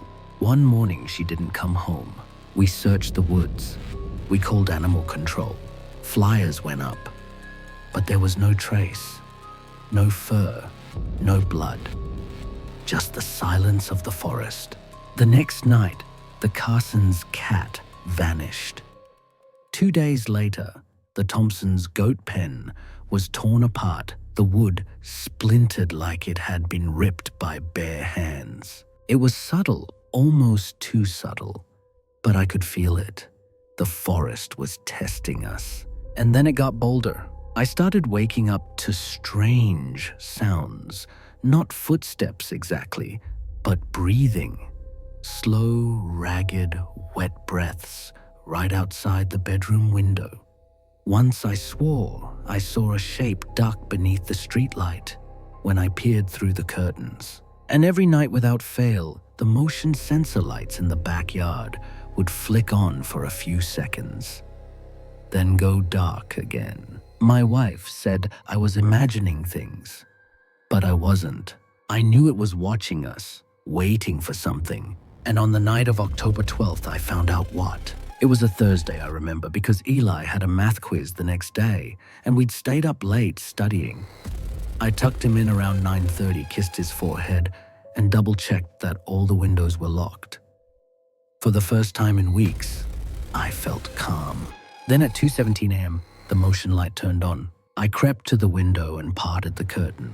At first, I thought the glass was fogged. My vision blurred dark shapes, shifting just beyond the edge of the yard. But as my eyes adjusted, I realized what I was looking at. Fingers, 5 of them, pressed against the outside of the glass.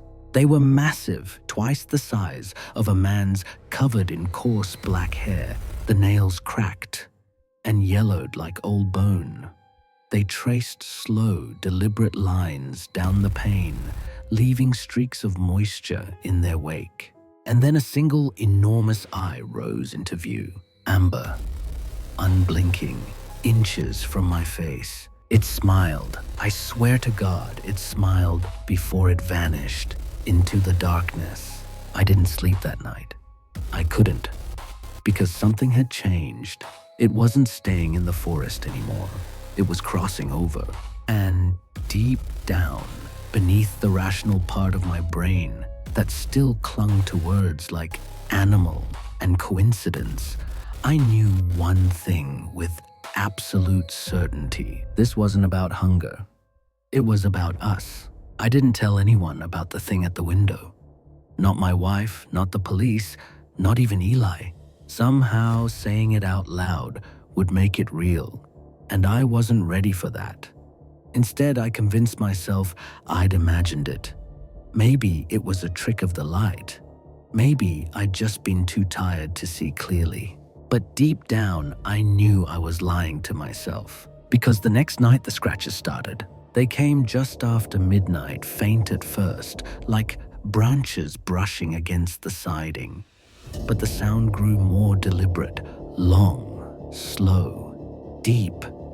It circled the house, moving from window to window, pausing at each one as if it was choosing. I grabbed the baseball bat from the hall closet and crept to the kitchen. Nothing. Just darkness beyond the glass.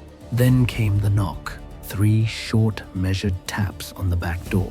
Not claws, not pounding, knocking. My heart slammed against my ribs. I wanted to shout, to wake my wife, but fear pinned me in place.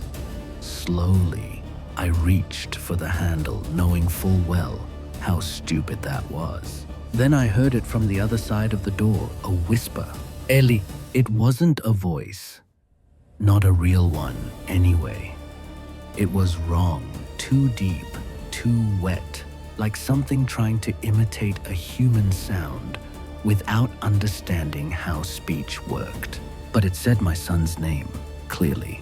I backed away, bat clutched tight, staring at the door as if it might explode inward at any second. The knocking stopped. Silence swallowed the room. For a moment, I thought it was over. Then upstairs, something clicked. A window. Opening. I bolted for the stairs, 2 at a time, nearly tripping over myself as I turned into Eli's room. The window by his bed, the one I knew I had locked, was now wide open. Cold night air poured in, making the curtains billow like ghostly hands. Dad Eli mumbled, rubbing his eyes. What's going on? Shh, I hissed, pulling him from the bed.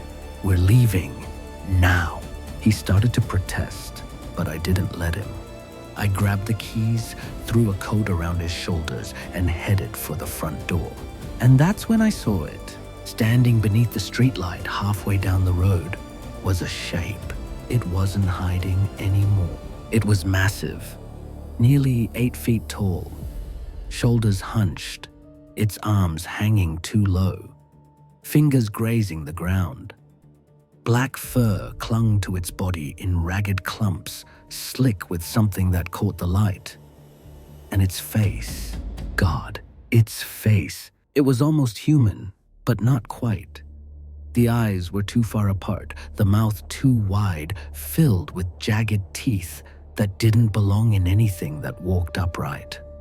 And as it stared back at me, its chest rose and fell in slow, deliberate breaths, like it was savoring the fear radiating off me. Then, as if mocking me, it spoke again. Ellie. This time it was perfect. Human, calm, almost gentle. I slammed the door shut and locked it. Called 911. The dispatcher's voice was steady, practiced. Sir, I need you to remain calm. You said there's someone outside your home. I tried to explain, but the words sounded insane even as I spoke them. It's not a man. It's something else. It's trying to get in. Officers are on their way. Stay inside. I hung up and turned to Eli. He was trembling, clutching my shirt with tiny fingers. Dad, how did it know my name? I didn't have an answer, and worse, I didn't have time to find one, because from the back of the house came a sound that didn't belong. A sharp, splintering crack, followed by another, and another. The wood around the kitchen door was giving way. It wasn't trying to knock anymore. It was coming in. I pulled Eli into the hallway closet, shutting the door just as the back door exploded inward. Heavy footsteps shook the floor. Cabinets crashed. Plates shattered. The house was breathing, groaning under the weight of something too big, too heavy, too wrong. Through the thin crack of light under the closet door, I saw a shadow stretch across the hallway. It paused, sniffed the air, and then silence. It was listening for us. I held Eli against me, every muscle in my body screaming to run. But I knew that the moment we moved, it would hear. It would know. And so we waited. 1 breath, 2, 3. Then slowly something scraped across the floor. A claw, maybe a finger, stopping inches from the closet door. And from the other side, in that same disturbingly human voice, it whispered one word: "Found you." The house was dead silent. Not the comfortable silence of a sleeping home. No, this was predatory. Every creak, every whisper of wind against the siding felt like bait, like something trying to lure us out. I held Eli tighter against my chest. He was trembling, his small body shaking with every ragged breath. My heart thudded so hard, I was certain it could hear us. "Found you." That voice, that imitation of a voice, still echoed in my skull. It hadn't been a threat.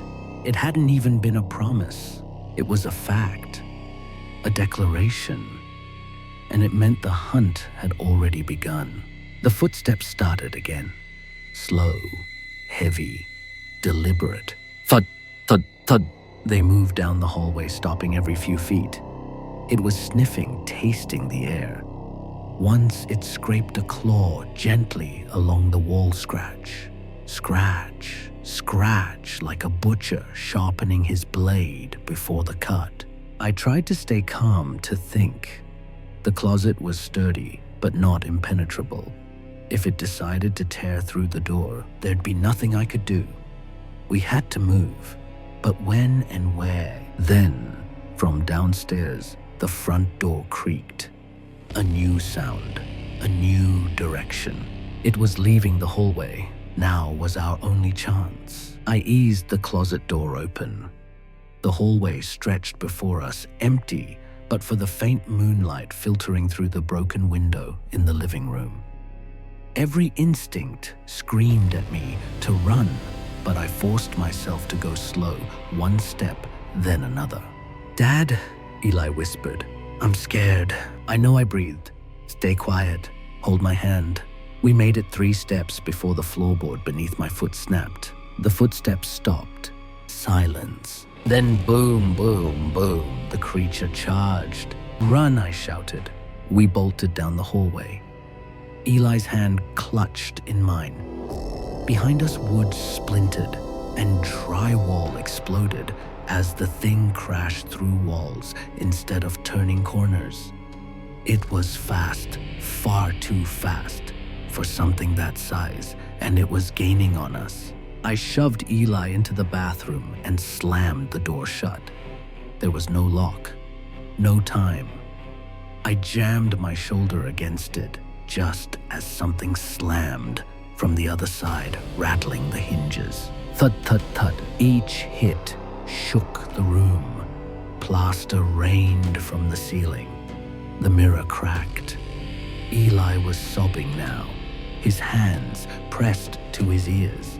"Listen to me," I hissed. "When I say run, you run. You don't stop. You don't look back." He nodded through the tears. Then, with a final crash, the door exploded inward. It filled the doorway, a towering wall of muscle and fur, stooping beneath the frame. Its head cocked at a grotesque angle, as if mocking the idea of a human posture. And those eyes, God, those eyes, amber and endless, filled with something that wasn't hatred or hunger. It was worse. It was curiosity. It wanted to understand us before it killed us. I swung the bat, the only weapon I had left. It connected with a sickening thunk against its arm. It didn't flinch, didn't move. It just looked at me and smiled.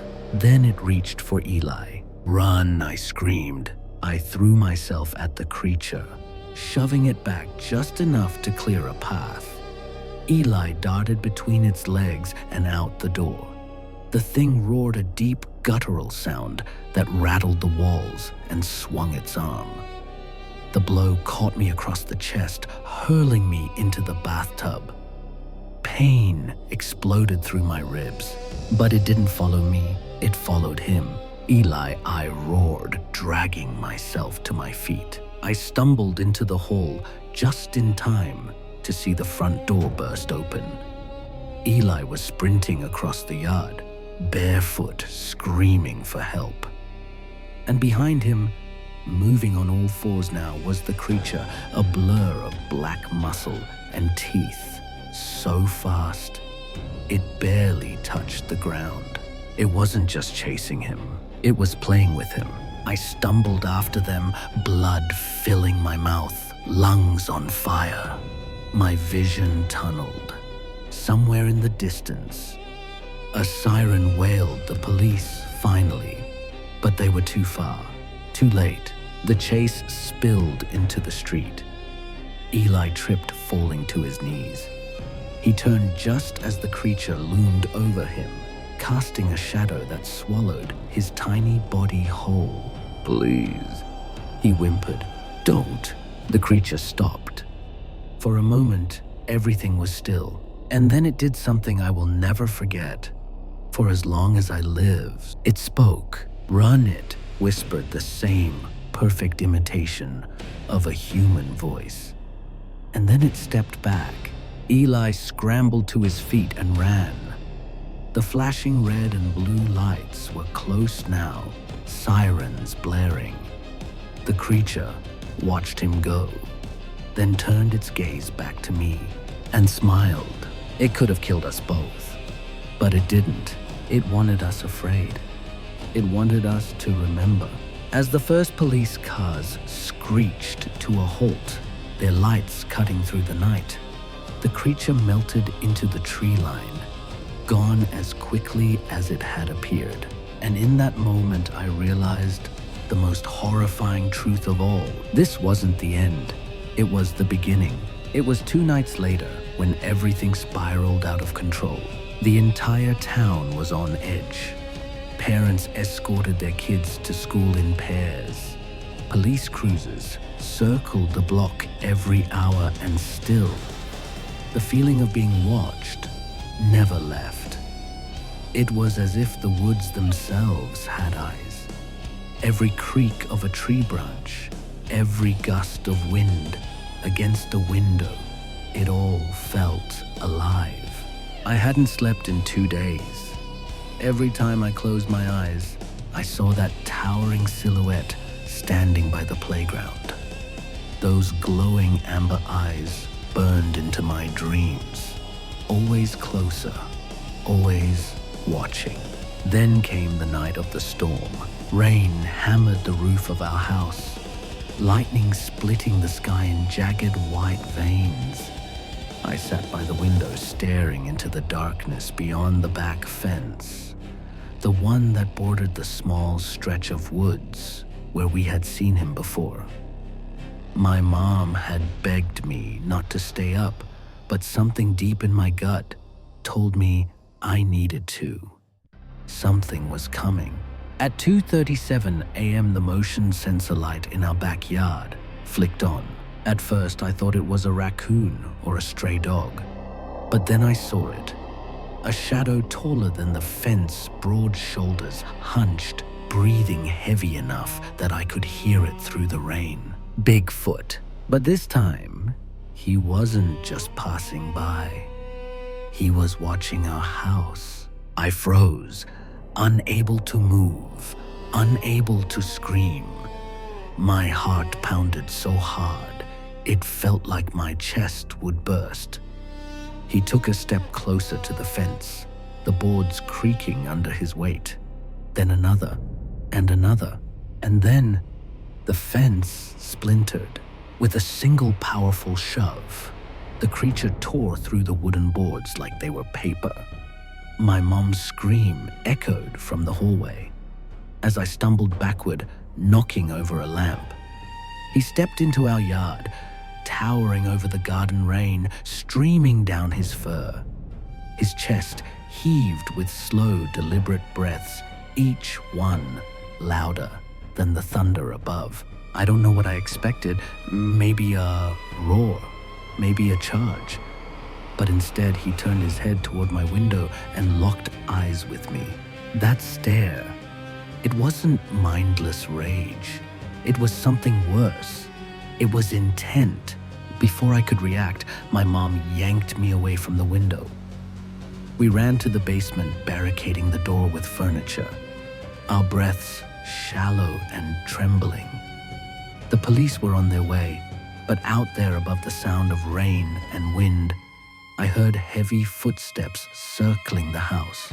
He was looking for a way in. Minutes felt like hours.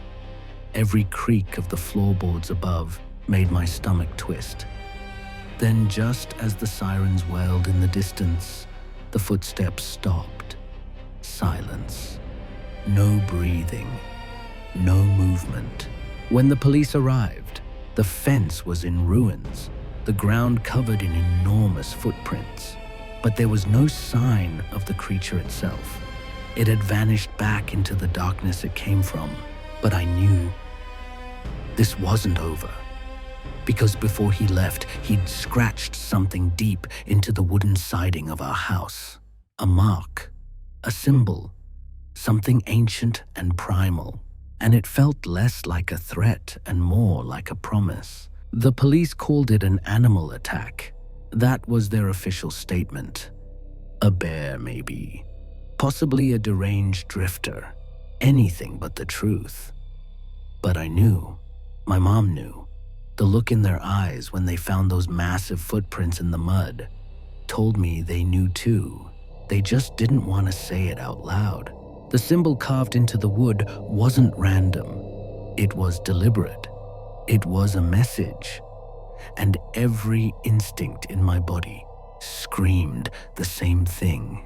He's coming back. For weeks, the town tried to pretend life was normal. Patrol cars still circled the school. Neighbors kept their kids inside after sunset, and we replaced the shattered fence with a taller, stronger one. But the fear never really left. It clung to us like smoke after a fire. I started having nightmares again. Not just of Bigfoot watching me, but of him inside, standing at the foot of my bed, his breath hot against my face, his claws dragging along the floor. I'd wake up drenched in sweat, certain that if I blinked, I'd see those glowing eyes in the corner of my room. Then one morning I noticed something strange. On the edge of the school playground, the same place where this had all started, there were fresh tracks. They weren't there the day before. And they weren't heading away from the woods. They were heading toward town. I followed them after class, heart pounding in my chest. They weaved behind houses, across empty lots, through the narrow path by the creek until they stopped. Right behind the small abandoned tool shed at the far end of our street. Something was living there. I told no one, not the police, not my mom. Somewhere deep down, I knew this wasn't something they could stop. It wasn't just a creature anymore. It was a hunter, and I had become its prey. That night, the dreams came back. But this time, they felt different, clearer, more real. I was running through the woods, branches tearing at my skin. Behind me, heavy footsteps crashed through the undergrowth, not rushing, but pacing, deliberate, hunting. I turned, and there he was, not 20 feet away, towering over the trees. His face twisted into something that was almost a grin, like he was enjoying this, like he was savoring the fear. I woke up screaming. The final night came with no warning, no storm, no footsteps, no lights, just silence. Then a noise, soft, barely audible. A tap, tap, tap against the window. I froze. My mom was asleep. The house was dark, and the tapping didn't stop. I forced myself to look, slowly, cautiously, and there he was, Bigfoot, closer than he had ever been, pressed against the glass, his amber eyes locked on mine. His breath fogged the window, his teeth jagged yellow, too, human, curled into a chilling smile. I stumbled back, knocking over the lamp. The tapping grew louder, more frantic, until suddenly the window shattered. He was inside. The next moments were chaos, my mom screaming, sirens wailing in the distance. The creature's massive frame moving with horrifying speed through the hallway. We ran, but every door felt too slow, every step too heavy. He was playing with us, toying with us, enjoying the chase. I don't remember how we escaped. I just remember the woods, the cold, the silence, and those eyes watching from the tree line as the police pulled us away. They never found him. No body, no trace, just the same symbol carved deep into the trunk of a tree right outside my window. It's been 3 years since that night. We moved, changed towns, changed names, but sometimes late at night, I swear I see eyes watching me from the forest beyond our backyard. Always there, always waiting.